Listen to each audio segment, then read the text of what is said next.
Hi everyone, it's Eugene Licio. Today I'd like to show you how you can export from FARO Scene and what some of the considerations need to be to get into 3D Studio Max. And in 3D Studio Max, I'm going to show you two ways to bring in a point cloud. One is by using Autodesk ReCap, and the other one is by using CloudMax. And CloudMax is a plugin for 3D Studio Max. I'm going to start with FARO Scene here, and on my screen at the moment I have a vehicle in front of me, and this is part of a larger scene. You can obviously export, the whole entire scene. For this particular exercise, I'm not going to. I'm just going to try to stick with, something smaller that's more manageable. But certainly, you can export individual scans. You can export all kinds of things. Just to be clear, what I've got here, or what we're looking at on the screen, is, for those of you that are familiar with FARO Scene, is the project point cloud. And really what the project point cloud is a combination or amalgamation of all the separate scans into one large optimized scan. And so this displays very well on screen, but you can also export the project point cloud if you wanted to. You could select it all and then just export it. For individual scans, you just need to right-click or select and right-click on a scan, import, export, and you can say export scan points, and that'll export the entire scan.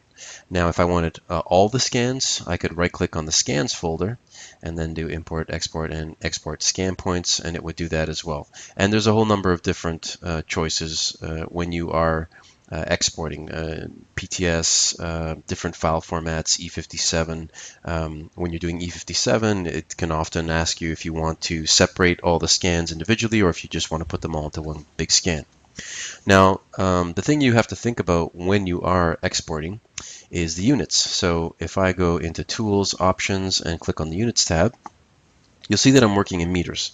And I typically work in meters, although sometimes I may have to work in inches or feet, but I always like to stick with meters at the base. And then when I bring it into 3D Studio Max, you can change it if you want to. So you'll see here that I've got the display. So it's going to display meters and millimeters when there's small units. And then there's an import. If you're importing something into the scene, you've got the choice to choose meters, inches, whatever, feet, whatever you need. And then you can export. So I'm going to export in meters. I'm going to leave it. But if you're in the US or you're working on a different system, any of these choices here in the drop-down will work. Okay, so we'll do that.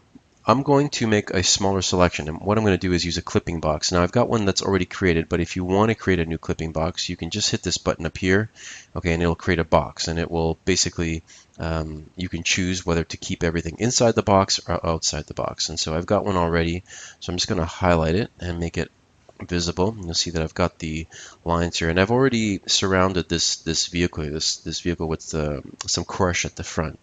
And so, but I haven't enabled it. So now when I just hit this button here, it just basically ignores everything on the outside and just keeps what's on the inside here. So to make a selection, you can, if you want to, use different tools. You can use this particular point cloud polygon selector to just take a section. If you wanted to, I'll double click and then you'll see that it just takes a section of the vehicle that I selected. Or you can select everything if you want. And if I just hit Control A, you'll see that it highlights everything, and I can now export the selection. So I'm going to just hide the clipping box here like that. And if I right click now, okay, it'll say export and then my 3D selection. Okay, so if I click on that, I can now export this, and I have some different choices from the drop down: E57, WRL, or VRML, DXF. So depending on what you have selected, you can choose some different options. I typically use E57 or PTS. PTS is very common and gets you into a lot of different programs. So normally I would choose PTS. Now I've already exported this, so I'm not going to do it again just to save some time. But again, the thing you have to remember is that your units, I'm exporting in meters, so whatever it is that I'm bringing this scan into, I will be working in meters again, or you have to set your units. Okay, and so I'm going to open a file. I'll leave that there, and I'm going to open the file that I exported in Cloud Compare.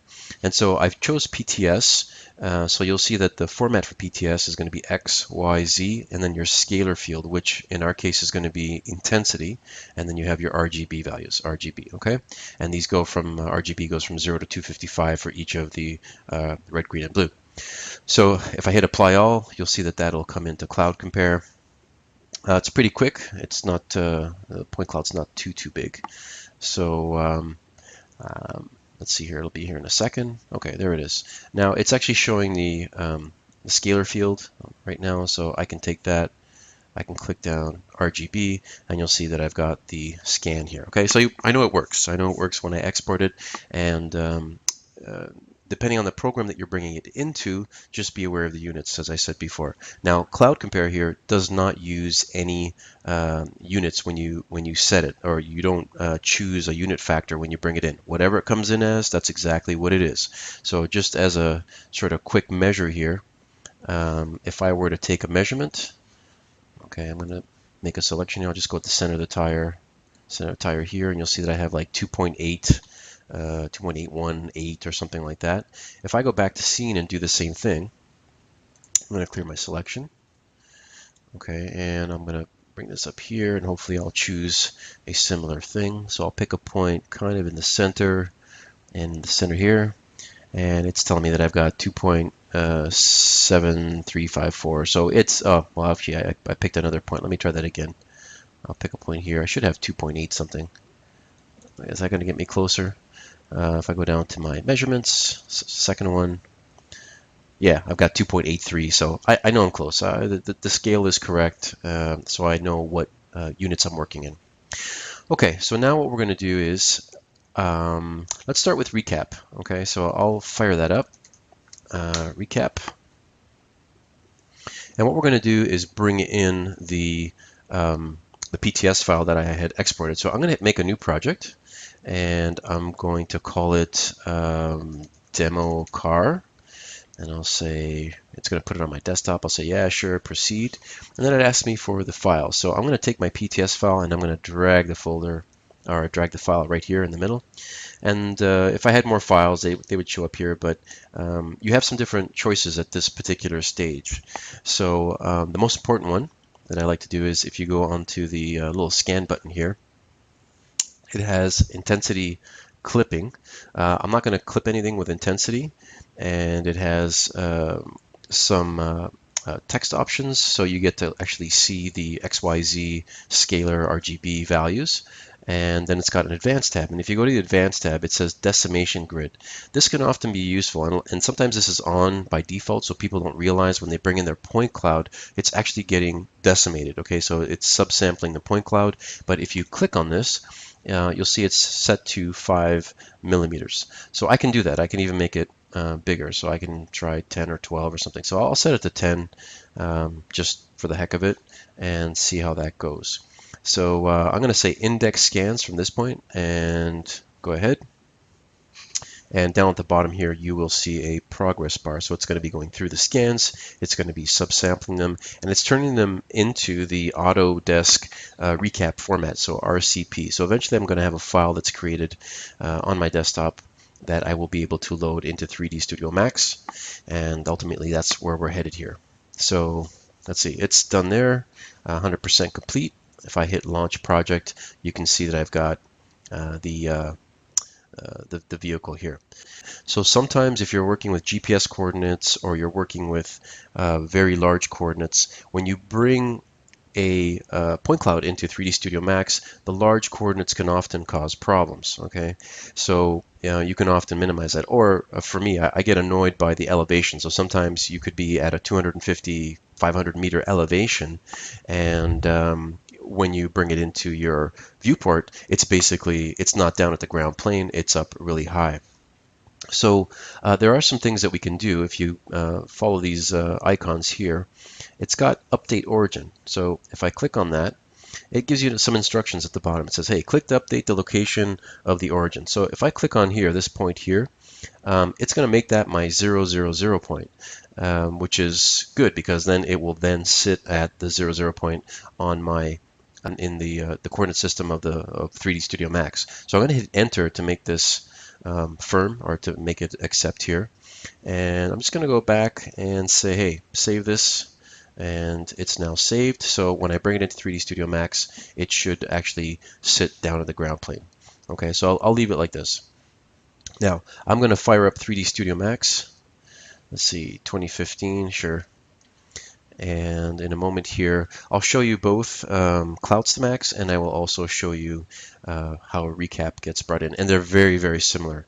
So I already have CloudMax installed, and I'll show you how you can access it. So let's do CloudMax first. So in CloudMax, it's a little sort of a different procedure or workflow than ReCap. So ReCap converts the file first, and then you can import it directly into Autodesk. With CloudMax, you can bring in a PTS file directly. So you can just import the PTS, and you can play with the PTS or whatever. If you want to do additional work to it, so you want to do some editing or whatever, then you need to save it out as a C2M CloudMax format.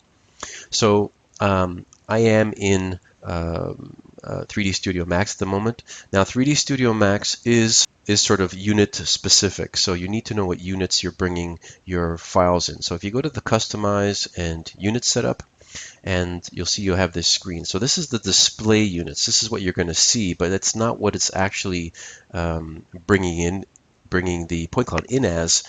We have to look at the system unit setup, and you'll see here system units, one unit is meters. So my meters match meters that I exported in Scene, so I'm good there. Now if I want to, I can choose US inches. I can display this in inches, I can display it in metric, whatever it is that you want to work in. So I typically use this this sort of procedure or workflow. I usually work in meters, but sometimes there's several instances where I have worked in inches as well, or inches and feet. So I'm going to stick with metric and just hit OK. So in the Geometry tab here, in the drop down, the CloudMax plugin is at the very bottom, and it says point cloud, and it says load. It says, so if I go to my desktop, my desktop there, right at the bottom, I have a PTS file. So I'm going to bring this in, and I need to click now. So I'm just going to click on the origin, and what it'll do here is it will actually start loading the points. Now I've zoomed into the vehicle, but on the original PTS file, I did not change the origin point. So if I were to zoom out really far, you'll see at some point at the bottom here, you'll see my grid here. So my model is up here in this area, and the origin point is way down here. So getting the ground plane correct. I mean, unless you want the ground plane up high because you want to keep it geometrically or geographically correct, I should say, then don't touch it. But if you're working in a local coordinate system and you don't need to keep it, I just find it's a lot easier to work in that base plane. Now in CloudMax, you can change the position of that as well. So what I can do is, let me get back into the scan here. So this is the CloudMax one, and this is PTS. This is not the CloudMax format. So if I go into the third tab here and it's a effect pivot only, and I back out, you'll actually see that the 0 point is all the way, sorry, I need to select it here. Let me go like that, is at the bottom. So I've got a big difference here. So all I can do is I can just take the Z coordinate, take the Z coordinate and slide that up. Come on. There we go, up to the model. I'm going to move in. I'm just going to make sure that it's right on the plane here. Let's see, of the ground. So something like that. It's still not quite there. Just got to move it over a bit. Okay, we're getting there. And of course, I'm doing this pretty quick so I don't bore you to death. And let's see there. Well, anyway, it's close enough. I guess you get it. Right? It's almost there. Okay, so once I've put it there and I shut it off, and I go back here, you'll notice my my Z coordinate is become very large. It's 600 meters. So I'm going to select that and just hit that, make that 0. And now when I go back down to my ground plane, you can see my grid, and you can see that it's placed the whole scan inside of that plane, that 0 plane. So Now, if you're going to be doing more work with CloudMax, then it's important that you convert this to CloudMax format. So you just need to select, go to the Modify tab. So I press 2 for a shortcut, and it says Save here. Okay, so if I hit Save, okay, I can now save it out as a CloudMax file. Now, I actually already have one. So what I'm going to do is, because it just takes a few seconds, I'm actually going to load the CloudMax file, C2M already, like that, and you see it came up pretty quick. Now, the benefit of CloudMax is that you have some options or some things that you can do to it, and I'll just show you a couple, and then we're going to move on to the recap.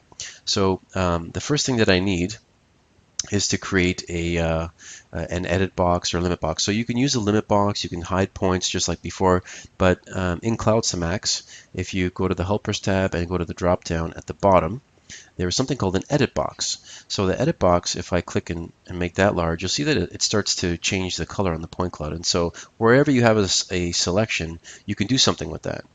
So I'm going to actually make that quite small. One thing that you can do in CloudMax that you can't do in ReCap at the moment in 3D Studio Max is edit the point cloud. So if I wanted to take part of this ground plane out, I could do so by selecting the edit box and then just hitting delete points type of thing, and you'll see that there's now a notch here. The other thing that you can do I think this is really useful is creating profiles. So for example, I've got if I just get this box selected, and what I'm going to do is I'm going to sort of center it around the vehicle like that. I'm going to hit the scale and I'll make it larger like that. And I'm going to take a section across the body of the vehicle. And what I want to do is I want to have it automatically draw a spline for me. So I'm going to make sure that the volume that it's selecting is rather small like that. And I'll go down lower. This is a pretty quick example, so I could probably take more care if I was doing this differently. And again, so selecting the box, there's a button here that says create spline from selection. Now what I'm going to do is I'm going to increase some of these values. So the maximum angle, in case there's any like breaks or things like that, if you increase that to about 150, that should help with the spline. So I'm going to say create spline. And let's see what happens if we get lucky. It didn't go all that well. I think we need to increase something. I'm going to hide this point cloud, and you'll see it tried to do one here, not so great. Let's try it again with a different setting. I'm going to put the point cloud back on. I'm going to select the tool here, and where it says minimum distance, I'm going to turn that into 20. Okay, so it'll jump across larger distances and try to complete that spline. And let's try it again. Let's say create spline. Let's see what happens if we get lucky. So this time we've got something here. Okay, so we've got, there was some funny stuff wrapping around the tire, but you can see that as I start adjusting the parameters, it actually starts to connect the whole vehicle. So, and wrap around the point cloud. So these are some of the things that you can do with the CloudMax plugin. And so now what I'm going to do is work on I'm going to get rid of this edit box, is work on ReCap. Okay, so I've just reset the viewport here, or the project, and I'd like to import a recap file. So point cloud objects, go to the drop down, point cloud objects, and hit on point cloud. I'm going to load the recap project that I just did. Okay, that was on my desktop. It's called demo car.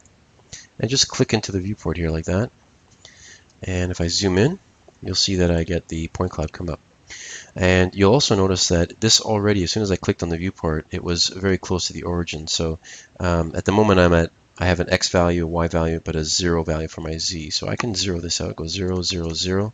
And you'll notice that where I clicked in recap, that is in fact the 0 point in my coordinate system. So you can do that if you need to, and from here you can basically use this to model from, or do some different activities, render images, do fly-throughs and things like that.